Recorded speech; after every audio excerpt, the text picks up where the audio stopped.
सुप्रभात प्यारे बच्चों, कैसे हैं आप सभी। तो आ जाइए, तैयार हो जाइए। अब आपकी ये कक्षा शुरू हो रही है और आज हम पढ़ने वाले हमारा पार्ट 23 जिसका नाम है सर्वनाम यानी कि प्रोनाउन। ठीक है, तो बच्चों हमने पिछली कक्षा में संज्ञा किया था। आइए अब हम पढ़ते हैं सर्वनाम। ठीक है, देखो दिए गए चित्रों को देखिए और इनके बीच और इनके नीचे लिखे वाक्यों को ध्यान से पढ़िए। चलिए देखिए यहाँ पे क्या लिखा है। तो बच्चों पहला है, लिखा है रश्मि होशियार लड़की है। ठीक है, वह कक्षा में प्रथम आती है। दूसरा क्या है, कुछ लड़के मैदान में हैं, वे खेल रहे हैं। फिर इसके आगे तीसरा, रोहित ने कहा मैं आज स्कूल नहीं जाऊंगा, है ना। फिर चौथा है, बच्चों ने अपने माता पिता से कहा हम आज मेला देखने जाएंगे, है ना। अच्छा पांचवा है, सीमा ने अपने भाई से कहा तुम बहुत गंदे हो, है ना। अच्छा छठा क्या है, मम्मी ने अजनबी से पूछा आप कौन है। ठीक है, समझ गए, है ना। तो चित्रों के नीचे दिए गए वाक्य में संज्ञा शब्दों के स्थान पर दूसरे शब्दों का प्रयोग किया गया है। जैसे कि देखो, पहला रश्मि के स्थान पर वह का प्रयोग किया है, लड़के के स्थान पर वे का प्रयोग किया है, रोहित के स्थान पर मैं का, बच्चों के स्थान पर हम का। ठीक है, इसी प्रकार देखिए यहाँ पे भाई के स्थान पर तुम का प्रयोग किया गया और अजनबी के स्थान पर आपका प्रयोग किया गया। ठीक है, तो ये बच्चों हमने यहाँ पे कुछ अन्य शब्दों का प्रयोग किया है संज्ञा के स्थान पर। अब देखिए यहाँ पे सर्वनाम की परिभाषा। संज्ञा शब्दों के स्थान पर प्रयोग किए जाने वाले शब्दों को सर्वनाम यानी कि प्रोनाउन कहते हैं। समझ गए। अब देखिए सर्वनाम के भेद यानी कि काइंड्स ऑफ प्रोनाउन। ठीक है, तो बच्चों सर्वनाम 6 प्रकार के होते हैं। पहला है पुरुषवाचक सर्वनाम यानी कि पर्सनल प्रोनाउन। दूसरा है निश्चयवाचक सर्वनाम यानी कि डेमोन्स्ट्रेटिव प्रोनाउन। ठीक है, तीसरा है अनिश्चयवाचक सर्वनाम यानी कि इंडेफिनिट प्रोनाउन। चौथा है निजवाचक सर्वनाम रिफ्लेक्सिव प्रोनाउन। ठीक है, फिर पांचवा है प्रश्नवाचक सर्वनाम यानी कि इंटेरोगेटिव प्रोनाउन। छठा है संबंधवाचक सर्वनाम यानी कि रिलेटिव प्रोनाउन। ठीक है, तो ये हमारे इसके 6 भेद है।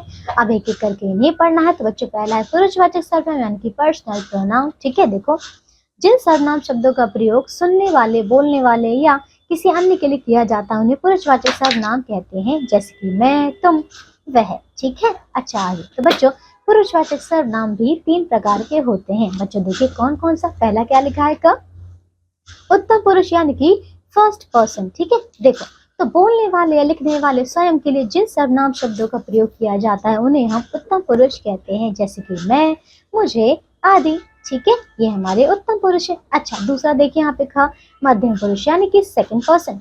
सुनने वाले या पढ़ने वाले के लिए जिन सर्वनाम शब्दों का प्रयोग किया जाता है उन्हें मध्यम पुरुष कहते हैं। जैसे कि तू, तुम, आप। ठीक है, आदि। आइए अब ग देखो अन्य पुरुष यानी कि अदर पर्सन। जो शब्द अन्य व्यक्तियों के लिए प्रयुक्त होते हैं उन्हें अन्य पुरुष कहते हैं। जैसे कि वह, वे, आदि। ठीक है, बस समझ गए। अब देखिए दूसरा भेद करते हैं निश्चयवाचक सर्वनाम यानी कि डेमोन्स्ट्रेटिव प्रोनाउन। ठीक है, तो वे सर्वनाम शब्द जिनका प्रयोग निश्चित व्यक्ति या वस्तु के लिए किया जाता है उन्हें निश्चयवाचक सर्वनाम कहते हैं। जैसे कि क देखिए क्या लिखा है, मैं वह खिलौना लूंगा, है ना। ख मुझे यह पुस्तक चाहिए। और ग है बच्चों उनका नाम राम प्रसाद है। तो बच्चों यहाँ पर किसी निश्चित व्यक्तियों की तरफ जो है यहाँ पे वस्तुओं की तरफ इशारा किया गया है, तो ये निश्चयवाचक है। अब देखिए तीसरा भेद है अनिश्चयवाचक सर्वनाम यानी कि इंडेफिनिट प्रोनाउन। जिन सर्वनाम शब्दों से किसी निश्चित व्यक्ति या वस्तु का बोध नहीं होता उन्हें अनिश्चयवाचक सर्वनाम कहते हैं। जैसे कि कोई गा रहा है। ठीक है, कौन गा रहा नहीं पता पर कोई गा रहा है ना। सब्जी में कुछ पड़ा है, यह पेन किसका है। ठीक है, ये सारे के सारे अनिश्चित है, तो इन वाक्यों में कोई, कुछ और किसका अनिश्चयवाचक सर्वनाम है। ठीक है, चौथा आता बच्चों निजवाचक सर्वनाम यानी कि रिफ्लेक्सिव प्रोनाउन। ठीक है, तो जिन सर्वनाम शब्दों का अपने आप के लिए प्रयोग किया जाए उन्हें निजवाचक सर्वनाम कहते हैं। जैसे कि मैं अपने आप चला जाऊंगा। ठीक है, मैं अपना कर्तव्य पूरा कर रहा हूँ, है ना। तो इन वाक्यों में अपने आप और अपना ये शब्द निजवाचक सर्वनाम है। ठीक है, अच्छा पांचवा देखिए प्रश्नवाचक सर्वनाम यानी कि इंटेरोगेटिव प्रोनाउन।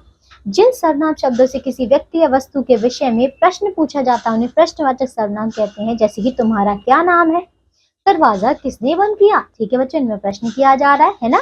आइए देखो इन वाक्यों में क्या और किसने प्रश्नवाचक सर्वनाम है। छठा आता बच्चों आखिरी भेद संबंधवाचक सर्वनाम यानी कि रिलेटिव प्रोनाउन। ठीक है, तो वे शब्द जो दो शब्दों या वाक्यों को जोड़कर उनमें संबंध होने को बताते हैं बच्चों, उन्हें संबंधवाचक सर्वनाम कहते हैं। जैसे कि जैसा करोगे वैसा भरोगे, है ना। फिर जिसकी लाठी उसकी भैंस। तो इन वाक्यों में जैसा, वैसा और जिसकी, उसकी आदि संबंधवाचक सर्वनाम है। तो आपने समझा बच्चों, ये था हमारा सर्वनाम वाला पार्ट। इसमें हमने सर्वनाम को अच्छे से समझ लिया, सर्वनाम के भेद कर लिए। ठीक है, तो बच्चों आज के लिए सिर्फ इतना ही। अब हम मिलेंगे फिर से अगली कक्षा में। तब तक के लिए आप इसे एक बार फिर से दोहराइए, अपने अभ्यास के प्रश्नों को कीजिए। अपना ध्यान रखिए। बाय।